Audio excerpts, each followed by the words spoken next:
Hello students, welcome back to my channel. So आज हम जो वीडियो में पढ़ने वाले हैं जिसके बारे वो है एक्वेटिक सिस्टम के बारे में। ठीक है, ये एक ईवीएस का टॉपिक है। It's for environmental science students.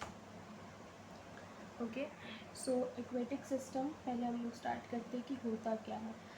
कोई ऐसा इकोसिस्टम जहाँ पे जो कंसिस्ट कर रहा है वाटर, अपना मेन हैबिटेट, उसको हम लोग बोलते हैं एक्वेटिक इकोसिस्टम। यहाँ पे जिस इकोसिस्टम में मेन हैबिटेट कौन है, वाटर है, उसे हम क्या बोलते हैं, एक्वेटिक इकोसिस्टम बोलते हैं। ओके, तो एक्वेटिक इकोसिस्टम जो है वो क्लासिफाइड है 3 टाइप्स में।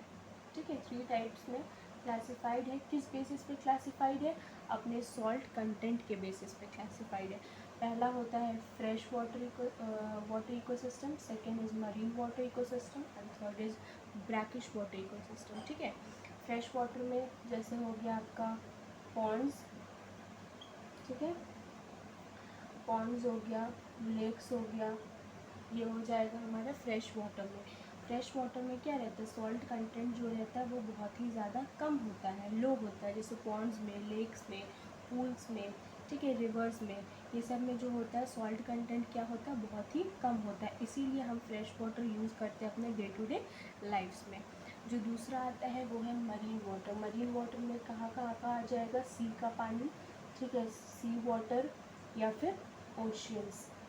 ओके, तो मरीन वाटर में क्या होता है, ये सब वाटर बॉडीज़ में जो सॉल्ट कंटेंट होता है वो हल्का नहीं, हल्का ज़्यादा होता है। ठीक है, मरीन हल्का ज़्यादा नहीं होता, मतलब बहुत ही ज़्यादा होता है बोलेंगे तो। ठीक है, क्योंकि सी और ओशंस में बहुत ज़्यादा सॉल्ट कंटेंट होता है। फिर आता है ब्रैकिश वाटर। ब्रैकिश वाटर में कौन सा होता है, एस्चरीज आता है इसमें, ये सब में। ठीक है, एस्चरीज हो गया, मैंग्रोव्स हो गया, ये सब किस में मिलता है, ब्रैकिश में। ओके, तो इसमें जो वाटर बॉडीज़ होता है, इसमें जो ये ब्रैकिश वाटर बॉडी में जो भी होता है सॉल्ट कंटेंट वो कितना होता है, बिटवीन 5 to 35 ppt। ठीक है, तो 3 तरह का क्लासिफिकेशन हमने देखा ऑन द बेसिस ऑफ क्या, on the basis of salt content. अब आते हैं एक्वेटिक ऑर्गेनिजम्स पे।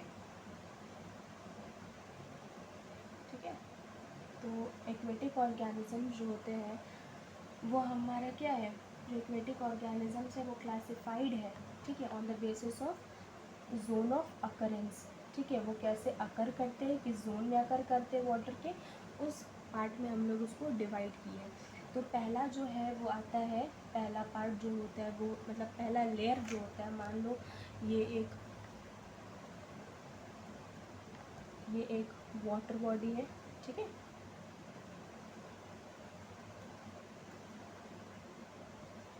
ये जो पहला ऊपर का पार्ट होगा, ठीक है, ऊपर का जो पार्ट होगा ये क्या होगा, न्यूस्टोन। ठीक है, उसके नीचे क्या होगा, प्लैंकटन, फिर उसके नीचे क्या होगा, नेक्टॉन, और सबसे जो नीचे का लेयर होगा, लास्ट लेयर जो होगा, उसे हम बोलेंगे बेंथोस। ठीक है, तो ये जोन ऑफ ऑकरेंस जो है वो 4 पार्ट में डिवाइडेड है।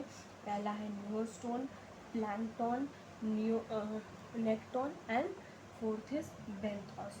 तो न्यूस्टोन क्या होता है, न्यूस्टोन जो होता है यहाँ पे अनअटैच्ड ऑर्गेनिजम्स होते हैं। ठीक है, अनअटैच्ड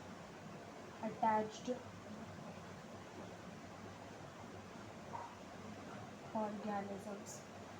ठीक है, कैसे ऑर्गेनिजम्स, जो अनअटैच्ड होते हैं, जो सबसे ऊपर की सरफेस में रहते हैं, उन वैसे ऑर्गेनिजम्स को वहाँ क्या बोलते हैं, न्यूस्टोन बोलते हैं। ठीक है, जैसे कि एग्जांपल हो गया water siders.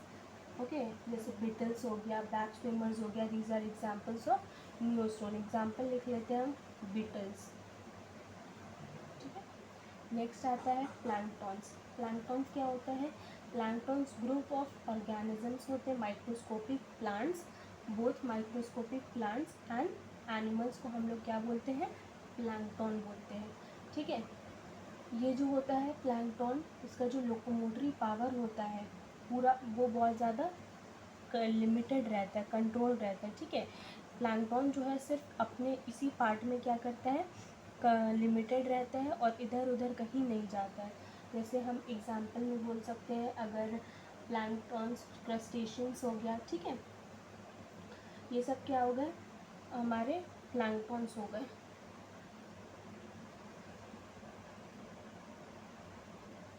So next is third one is nektons. ठीक है, नेक्टॉन्स ऐसे ऑर्गेनिज्म होते हैं, ग्रुप ऑफ एनिमल्स होते हैं जो स्विमर्स होते हैं। क्या होते हैं?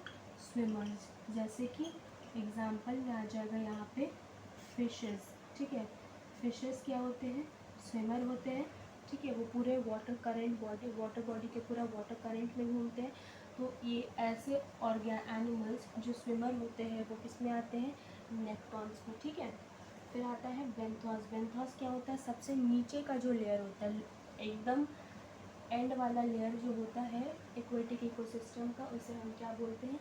बेंथोस बोलते हैं। ठीक है, और वहाँ जो ऑर्गेनिजम्स रहते हैं उन्हें क्या बोलते हैं? Benthic organisms. ठीक है, जो benthic organisms are those that are found living in the bottom of the water mass. जो वाटर मास के सबसे वाटर बॉडी के सबसे नीचे वाले एरिया में मिलते हैं, फाउंड होते हैं, that is called benthic organisms.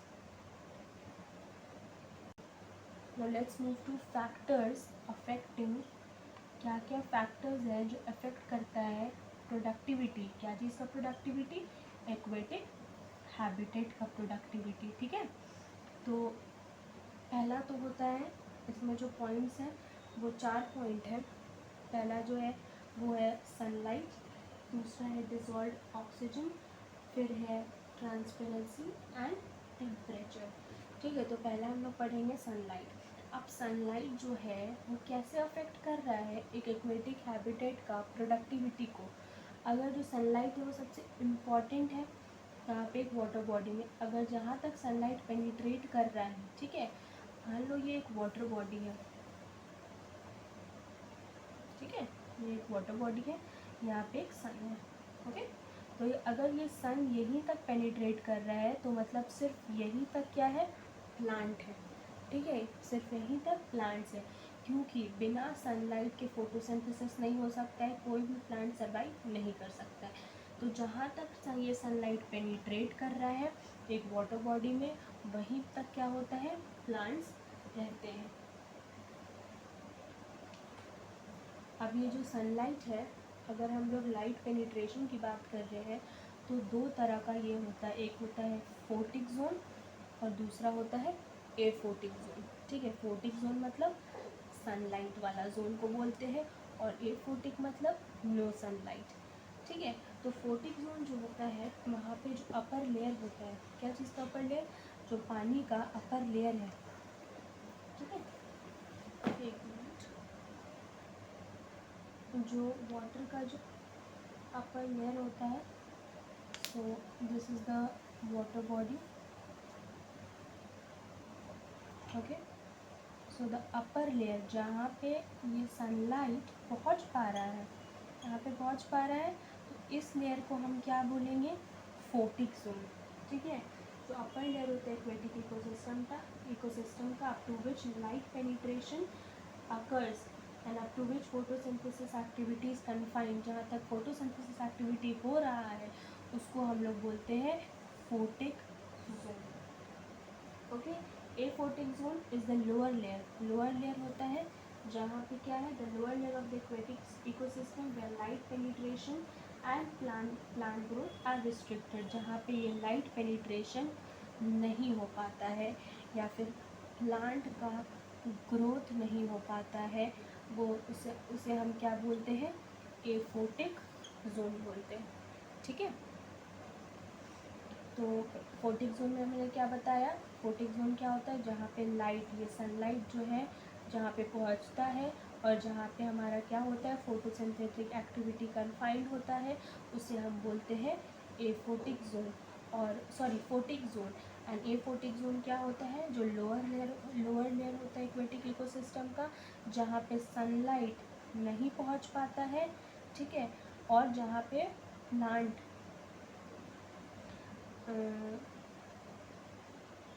If this is a plant, और जहाँ पे प्लांट भी रिस्ट्रिक्ट रहता है, उसे क्या बोलते हैं? Aphotic zone. अब जो है फोटिक और एफोटिक जोन के बाद हम बात करते हैं, जो थर्ड नंबर पे आता है वो है डिसॉल्व्ड ऑक्सीजन। डिज़ोल्व्ड ऑक्सीजन क्या होता है, इसे हम DO भी जानते हैं कि पानी में एक वाटर क्या है, ये क्या होता है, oxygen dissolved in water body. ठीक है, कितना ऑक्सीजन डिज़ोल्व है एक वाटर बॉडी में, वो होता है डिज़ोल्व्ड ऑक्सीजन। तो डिज़ोल्व्ड ऑक्सीजन जो होता है वो, अगर हम लोग फ्रेश वाटर का बात करें, फ्रेश वाटर में तो एवरेज जो कंसंट्रेशन होता है फ्रेश वाटर में, जो एवरेज कंसंट्रेशन होता है DO का, वो होता है 0.0010%। ठीक है, कितना होता है, 0.0010%। जो oxygen enters the aquatic ecosystem through the air-water interface and by the photosynthetic activity of the aquatic plant। तो क्या बोला है कि ये जो एक्वेटिक इकोसिस्टम में जो वाटर है, ये पानी है, ये वाटर है, ठीक है, यहाँ पे वाटर है, और ये क्या है, एयर है। एयर वाटर इंटरफेस के थ्रू ऑक्सीजन जो है वो पानी में जाता है। और दूसरा मेथड क्या है, फोटोसिंथेटिक एक्टिविटी के थ्रू। क्या चीज़ के थ्रू, फोटोसिंथेटिक एक्टिविटी के थ्रू। ओके, ये हो गया हमारा डिज़ोल्व्ड ऑक्सीजन। एक और बात जो जानने की है डिज़ोल्व्ड ऑक्सीजन में, वो है ये है कि वार्म वाटर, गर्म पानी जो होता है, वार्म वाटर में क्या होता है, डिज़ोल्व्ड ऑक्सीजन मतलब ऑक्सीजन जो होता है वो कम होता है, कम सॉल्यूबल होता है। ऑक्सीजन जो होता है वो कम सॉल्यूबल होता है, किसमें, हमारा वार्म वाटर में, गर्म पानी में। ठीक है, तो जैसे जैसे टेम्परेचर इंक्रीज़ करेगा कोई भी बॉडी का, तो वैसे वैसे क्या होगा, ऑक्सीजन भी है जो है वो डिप्लीट करते जाएगा वाटर से। तो ये जो होगा, ये दोनों क्या होगा, अगर टेम्परेचर हमारा इंक्रीज़ कर रहा है तो ऑक्सीजन क्या होगा, डिक्रीज़ करेगा। ये क्या चीज़ की बात कर रहे हैं, वाटर बॉडी की। ओके,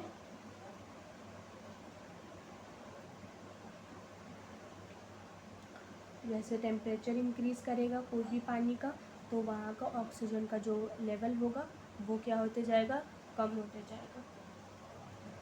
फिर नेक्स्ट हम टू ट्रांसपेरेंसी। ठीक है, transparency is related to sunlight.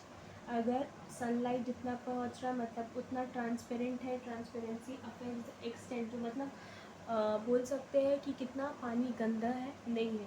अगर पानी गंदा होगा, यूट्रॉफिक होगा, तो क्या होगा, ट्रांसपेरेंसी बहुत ही ज़्यादा कम होगा। लेकिन अगर वो पानी साफ़ होगा, इट विल बी क्लीन, तो ट्रांसपेरेंसी क्या होगा, हाई होगी। ठीक है, तो जो ट्रांसपेरेंसी है वो भी एक तरीके से अफेक्ट करता है लाइट पेनिट्रेशन का। अगर ट्रांसपेरेंट, पूरा पानी ट्रांसपेरेंट है, तो जो सनलाइट होगा वो बहुत दूर तक, ज़्यादा दूर तक क्या करेगा, लाइट पेनिट्रेट करेगा। ओके,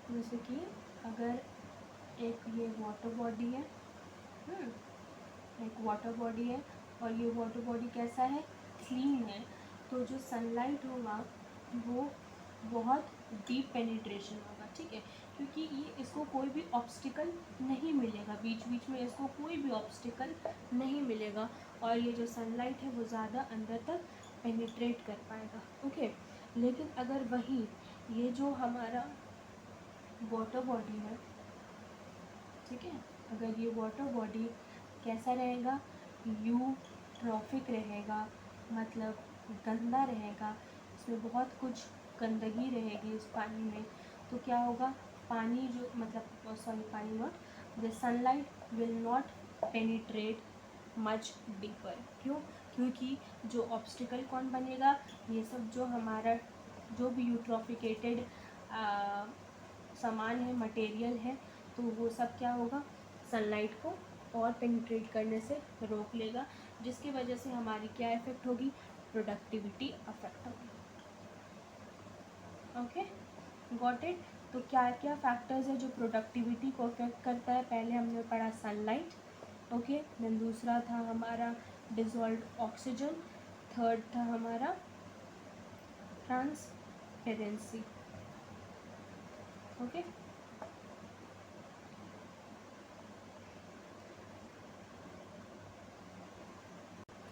सो इस वीडियो के लिए यहीं तक, अब नेक्स्ट वीडियो में मिलते हैं। Okay, thank you.